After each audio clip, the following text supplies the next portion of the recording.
ચાલો બધા વિદ્યાર્થી મિત્રોને જય સ્વામિનારાયણ. ધોરણ 9ની અંદર મિત્રો ગત તાસમાં આપણે ભારતીય સંસ્કૃતિની સિદ્ધિ લેખક વિનોબા ભાવે રચિત પ્રસ્તુત ગદ્ય છે એનો અભ્યાસ કરતા હતા. લેખક પરિચય અને પુનરાવર્તન કરીએ. પ્રસ્તુત પાઠના લેખકનું નામ છે વિનોબા ભાવે. પ્રસ્તુત પાઠ છે વિનોબા ભાવેનું પૂરું નામ છે વિનાયક નરહરી ભાવે. વિનોબા ભાવે એ આચાર્યના હુલામણા નામે પ્રસિદ્ધ હતા. ગાંધીજીના અનુયાયી હતા. તેમને તેમના સાહિત્ય સર્જન અંતર્ગત રેમન મેગ્સેસ એવોર્ડ અને ભારત રત્ન એવોર્ડથી સન્માનિત તેઓ થયા હતા. તેમને પ્રસ્તુત પાઠ લખ્યો છે ભારતીય સંસ્કૃતિની સિદ્ધિ. એ પાઠનો સાહિત્ય પ્રકાર છે નિબંધ. પ્રસ્તુત પાઠની અંદર વિનોબા ભાવે એ આપણે ગત તાસમાં અભ્યાસ કરતા હતા કે સંસ્કૃતિ, પ્રકૃતિ અને વિકૃતિને સમજાવે છે. પુનરાવર્તન કરીએ એને યાદ કરીએ કે સંસ્કૃતિ, પ્રકૃતિ અને વિકૃતિનો અર્થ સમજીએ અને ત્યાર પછી પાઠ છે એને આપણે આગળ સમજીએ. તો સંસ્કૃતિ એ શું છે? તો સહજ સ્વભાવથી થોડું ઉપર ઉઠવું એ આપણી સંસ્કૃતિ છે. પ્રકૃતિ એ સહજ સ્વભાવ એ આપણી પ્રકૃતિ છે અને સહજ સ્વભાવથી થોડા નીચા પડવું એ આપણી વિકૃતિ છે. વિકૃતિને દૂર કરવી, પ્રકૃતિમય જીવન જીવવું અને સંસ્કૃતિ તરફ આગળ વધવું એ અહીં કેટલા બધા ઉદાહરણ દ્વારા પ્રસ્તુત ગદ્યમાં લેખક આપણને સમજાવે છે એને આપણે જોવું છે. તો મારા દરેક વિદ્યાર્થી મિત્રો આપણી ટેક્સ્ટબુક ખોલશે. આપણે જ્યાંથી પાઠ પૂર્ણ આગળના તાસમાં જ્યાં સુધી ચાલ્યો હતો ત્યાંથી આગળ આપણે પાઠને ચલાવીએ. પેન, પાઠ્યપુસ્તક અને નોટબુક લઈ અને સરસ ગોઠવાઈ જશે.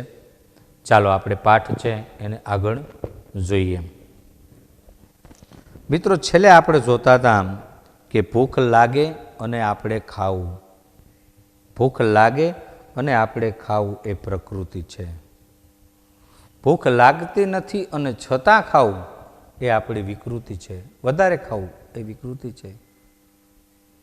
ભૂખ લાગી છે અને આપણે એકાદશી છે એટલા માટે ભાગવત સ્મરણ કરવું છે, ઈશ્વરની પ્રાર્થના કરવી છે, ધૂન કરવી છે અને જમતા નથી એ આપણી સંસ્કૃતિ છે. આપણે ઉપવાસ કરવો એ સંસ્કૃતિ. આપણે મહેનત કરીને ખાઈએ. બીજું ઉદાહરણ આપે છે, ત્યાં સુધી અંડરલાઈન કરજો. જ્યાં સુધી આપણે અભ્યાસ કર્યો તો ત્યાંથી આગળ ચાલીએ કે આપણે મહેનત કરીએ છીએ અને ખાઈએ છીએ. સ્વામિનારાયણ. મહેનત કરી અને ખાઈએ, પરિશ્રમ કરવો અને એ પરિશ્રમ કર્યા પછી એનું ખાવું. મહેનત કરી અને ખાઈએ છીએ ત્યાર પછી સ્વામિનારાયણ શું કહે છે કે મહેનત કરી ખાઈએ છીએ તો એ આપણી પ્રકૃતિ છે. આપણે જાતે મહેનત કરવાનું ટાળીશું, બીજાની મહેનતનું લૂંટીશું અને ભોગવી રહીશું તો એ આપણી વિકૃતિ છે. અને વસ્તુ ભલે મોટા ભાગના માણસોને દેખાતી હોય તેમ છતાં આ માણસની પ્રકૃતિ નથી, વિકૃતિ જ છે. બરાબર ધ્યાન આપજો. મહેનત કરીને ખાઈએ એ પ્રકૃતિ, જાતે મહેનત કરવાનું ટાળીએ અને બીજાની મહેનતનું એટલે કે હરામનું, શુદ્ધ ગુજરાતીમાં કહીએ તો કેવું, આપણે મહેનત નથી કરીને મફતનું, તો એ વિકૃતિ છે. પણ મહેનત કરવી, એમાંથી જે કાંઈ પ્રાપ્ત થયું છે એને ખાવું, તો એ આપણી પ્રકૃતિ છે. આ વસ્તુ ભલે મોટા ભાગના માણસોમાં દેખાતી હોય, તેમ છતાં આ માણસની પ્રકૃતિ નથી, વિકૃતિ જ છે. ભલે ને આ પ્રકારની વિકૃતિ પ્રાચીન કાળથી આજ સુધી દેખાતી હોય, તેમ છતાં કદાપી સંસ્કૃતિ હોઈ શકે નહીં. પરંતુ આપણા શ્રમથી પેદા થયેલી ચીજ, બરાબર ધ્યાનમાં રાખજો, આપણે મહેનત કરી છે, આપણા શ્રમથી, આપણી મહેનતથી પેદા થયેલી ચીજ, એ શું કહે છે કે આપણા શ્રમથી પેદા થયેલી ચીજ, આપણી મહેનતથી પેદા થયેલી ચીજ એ બીજાને આપ્યા વિના ભોગવવી નહીં, આપીને અને વહેંચીને જ ભોગવવી. વેચીને નહીં હો, વહેંચીને ભોગવવી. આપણી મહેનત કરેલું ફળ છે, વહેંચવું અને વેચવું. વહેંચવું એટલે ભાગ પાડવો, અને વેચવું, વેચવું તો દામ લેવો.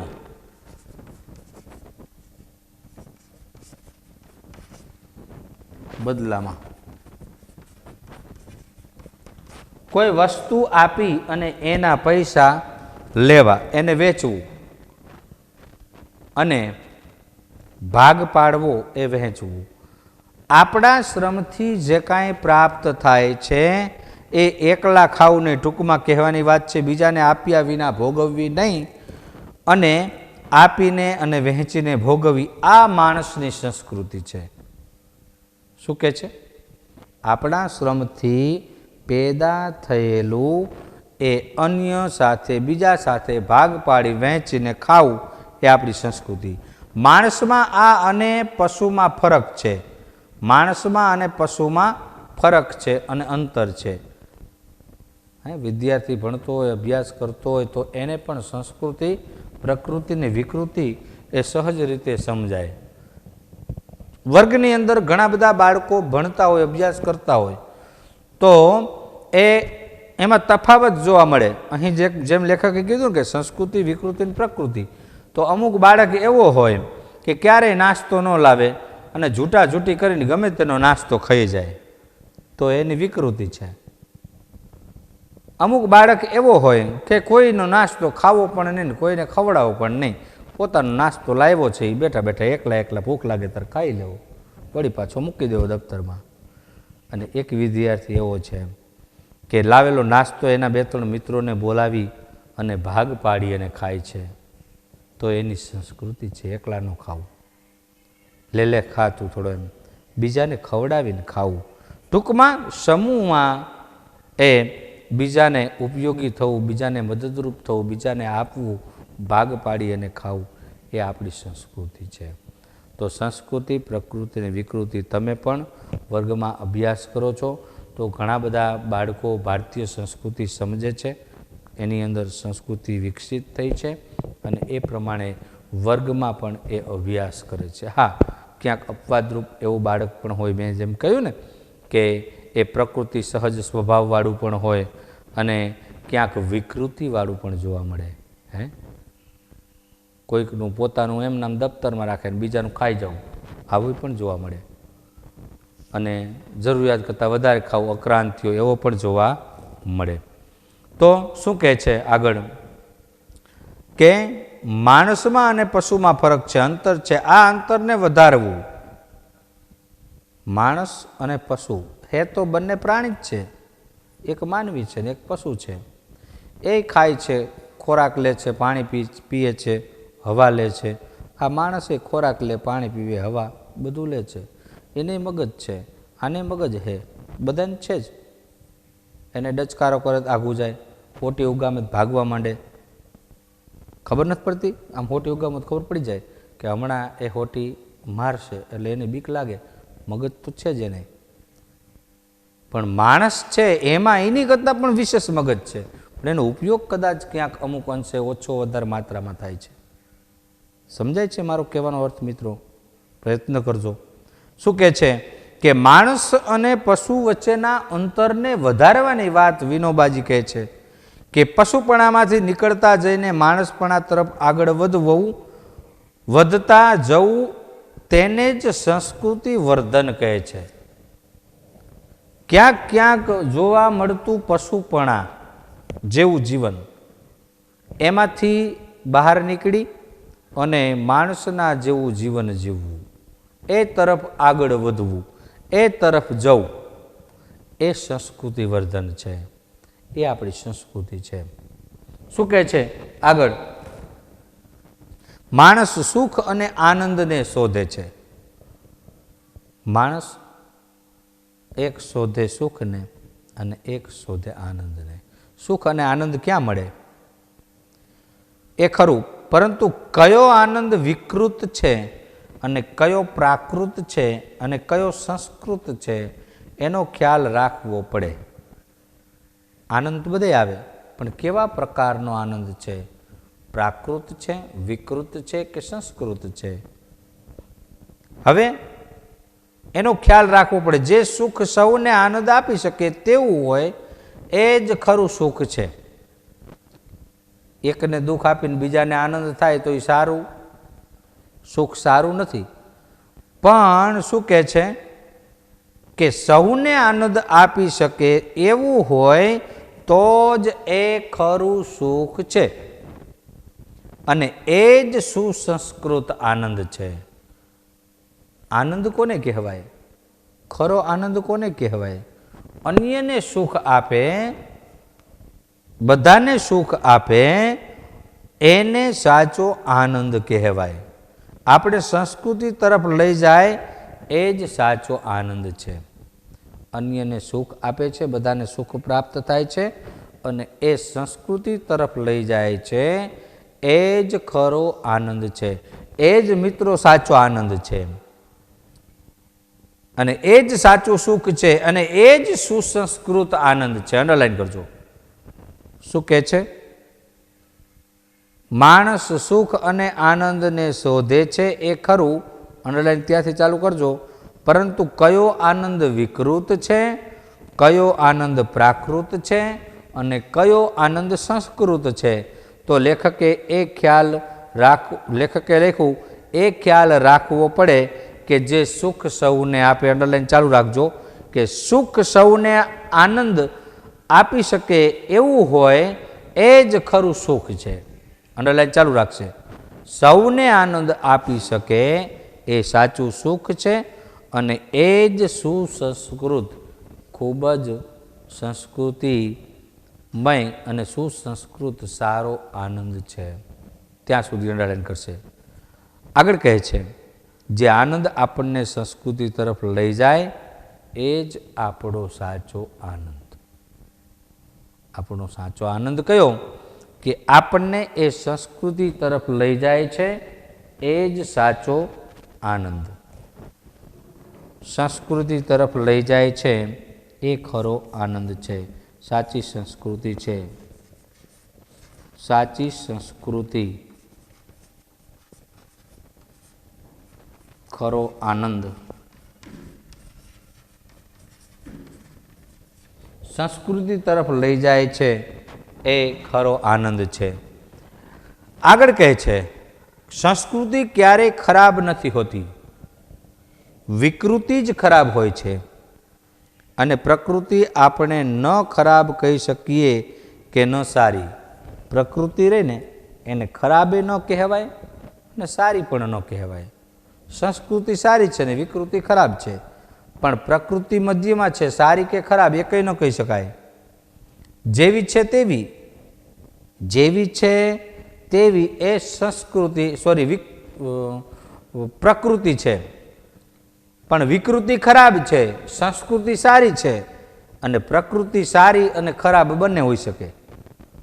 ઉદાહરણ તરીકે, દાખલા તરીકે જોઈએ કે કાગડો કાળો છે, પણ તેને આપણે ખરાબ ન કહી શકીએ. કાગડો છે ને, કાગડો કાળો સ્વાભાવિક છે. કાગડો કાળો, કર્કશ, એનો અવાજ કર્કશ, પણ કાગડો કાળો છે એટલે ખરાબ છે એવું કહેવાય? કાગડો કાળો એટલે ખરાબ છે એવું કહેવાય? ક્યાંય ધોરા કાગડા જોયા? ના, કાગડો કાળો, એ પ્રકૃતિ છે ને એની પ્રકૃતિ એ કાળો છે, તો એને ખરાબ ન કહી શકાય ને. ખરાબ હોય છે. શું કહે છે કે કાગડો કાળો છે, તેને આપણે ખરાબ ન કહી શકીએ. કેમ કે એ એની પ્રકૃતિ છે. બગલો સફેદ છે એટલા માત્રથી આપણે એનો સારો ન કહી શકીએ. બગલો તો કઈ સફેદ, તો સફેદ હોય એટલે સારો ન કહી શકાય. સારો પણ હોય અને ખરાબ પણ હોય. કાગડો તો કે કાળો, એ એની સહજ પ્રકૃતિ છે. બગલો ધોરો છે તો એની પ્રકૃતિ છે, પણ એ સારો પણ હોય અને ખરાબ પણ હોય. એ જ રીતે કાગડો સારો પણ હોય અને ખરાબ પણ હોય. તો કાગડો કાળો છે એટલે ખરાબ કહેવું એ ઉચિત નથી. બગલો સફેદ છે તો સારો કહેવો એ પણ ઉચિત નથી. તો એ પ્રકૃતિ એને કહેવાય કે સારી પણ હોય, સારું પણ હોય અને ખરાબ પણ હોય. એટલે અહીં કાગડો અને બગલાના ઉદાહરણ દ્વારા સમજાવે. પણ તેટલા માત્રથી આપણે તેને સારો ન કહી શકીએ, કેમ કે તે એની પ્રકૃતિ છે. અને પ્રકૃતિ ઉપર ઉઠીને આગળ વધવું એટલે એ સંસ્કૃતિ છે. પ્રકૃતિ કરતાં સહજ ઉપર ઉઠવું, આગળ વધવું એ સંસ્કૃતિ છે. ઘણીવાર આપણે વિકૃતિને પણ સંસ્કૃતિ માની લેવાની ભૂલ કરી બેસીએ. ઘણીવાર એવું બને, લેખક કહે છે કે વિકૃતિને સંસ્કૃતિ માની બેસીએ. કેવી રીતે? કઈ રીતે? તો કે આપણે ત્યાંની પણ ભલે આપણે સંસ્કૃતિ વિકૃતિને સંસ્કૃતિ માની લેવાની ભૂલ કરી બેસીએ. એટલે આપણે બાબતે આપણે સાવધ રહેવાની જરૂર છે. કેમ? તો કે આજે પશ્ચિમના લોકો વિજ્ઞાનમાં ઘણા આગળ વધ્યા. સાયન્સ અને ટેકનોલોજીનો સમય, એનો જમાનો છે. ઘણા બધા માણસો આગળ વધ્યા. એમની પાસેથી આપણે લેવા લાયક ઘણું છે, પરંતુ એમનામાંથી ઘણો વિકૃતિનો અંશ પડ્યો છે. જેમ કે આપણે ટેકનિકલ માધ્યમ, વિજ્ઞાન ટેકનોલોજીનું માધ્યમ, સાયન્સ માધ્યમ, ઇન્ટરનેટ, મોબાઈલ સેવા, ઘણું બધું આપણે જાણીએ છીએ. કર લો દુનિયા મુઠ્ઠી મેં. પણ મોબાઈલ, ઇન્ટરનેટ, 4G ઇન્ટરનેટ, એનો ઉપયોગ શિક્ષણના માધ્યમમાં, જીવન જરૂરી ઘણો બધો ઉપયોગ એની અંદર પોઝિટિવ નેગેટિવ થાય. સારી રીતે પણ થાય અને નરસી રીતે પણ થાય. તો એ સમજાવે છે. શું કહે છે કે એમની પાસેથી આપણે લેવા લાયક ઘણું છે, પરંતુ એમનામાં ઘણો વિકૃતિનો એ અંશ પડ્યો છે. એને સંસ્કૃતિ માની લેવાની ભૂલ આપણે ન કરીએ. એમની વિકૃતિ કાંઈ આપણે અપનાવવાની નથી. એ સિવાય દુનિયાભરની જેટલી સંસ્કૃતિ છે તે આપણે અપનાવી લેવાની છે. ટૂંકમાં પ્રકૃતિ, સંસ્કૃતિ અને વિકૃતિ એનો ભેદ સમજાવતા, એ ત્રણેયનો ભેદ સમજાવતા કોને એ કેવું જીવન જીવવું? તો કે પ્રકૃતિ જેવું, સંસ્કૃતિ જેવું કે વિકૃતિ જેવું. વિકૃતિ કીધું કે પ્રકૃતિ છે એ સારી પણ હોય અને ખરાબ પણ હોય. સંસ્કૃતિ છે એ સારી છે, જ્યારે વિકૃતિ છે એ ખરાબ છે. તો એક ઉદાહરણ આપણી પાસે સામે જ છે. મોબાઈલ છે, એનો ઉપયોગ, ઇન્ટરનેટનો ઉપયોગ, 4G ઇન્ટરનેટનો ઉપયોગ આપણે સારી રીતે મોબાઈલનો ઉપયોગ કરી, એ સહજ સ્વભાવ, એ પ્રકૃતિ ઉપયોગ કરીએ, પણ સારી રીતે કરીએ તો એ સુસંસ્કૃત છે. અભ્યાસને અંતર્ગત, ધર્મને અંતર્ગત ઘણું બધું એની અંદરથી જાણી શકાય, જોઈ શકાય છે, અને ઘણું બધું જીવનની અંદર ઉતારવા જેવું પણ આવે છે. પણ જે જરૂર નથી, જે ભારતીય સંસ્કૃતિની વિરુદ્ધ છે, એવું કાંઈક જોઈ જાણી તો એ આપણી વિકૃતિ છે. એટલે સંસ્કૃતિ, વિકૃતિ અને પ્રકૃતિ એ અંતર્ગત 3-4 ઉદાહરણ આપણે અભ્યાસ કર્યો. હવે નેક્સ્ટ જ્યારે આપણે મિત્રો મળીશું, પ્રસ્તુત પાઠ જે છે એ અંતર્ગત લેખક સંસ્કૃતિ, પ્રકૃતિ અને વિકૃતિ અંતર્ગત વિનોબાજી ઘણા બધા ઉદાહરણો દ્વારા આપણને સમજાવે છે. અને સંસ્કૃતિ છે, ભારતીય સંસ્કૃતિને ટકાવી રાખવી, ભારતીય સંસ્કૃતિ સાથે ચાલવું, એવું જીવન બનાવવું અને એવા આપણે બનવું, એવા પ્રયત્નો કરવાનું આપણને પ્રસ્તુત ગદ્યમાંથી શીખવા મળે છે. એટલે આપણે આગળનો પાઠ છે એ આગળના તાસની અંદર અભ્યાસ કરીશું. ખાસ બધા મારા મિત્રોને બોર્ડવર્ક છે સામે આપેલું, એ બોર્ડવર્કની અંદર જે કાંઈ નોંધ કરી છે એ પણ લખવાનું છે અને સાથે સાથે લેખક પરિચય લખ્યા પછી એ લખી અને પાઠ જેટલો બાકી છે એ પાઠને દરેક મિત્રો છે વાંચન કરી નાખશે. હવે નેક્સ્ટ જ્યારે આપણે મળીશું ત્યારે એ પાઠ છે અધૂરો પાઠ આપણે આગળ ત્યાંથી ચાલીશું. બધા વિદ્યાર્થી મિત્રોને જય સ્વામિનારાયણ.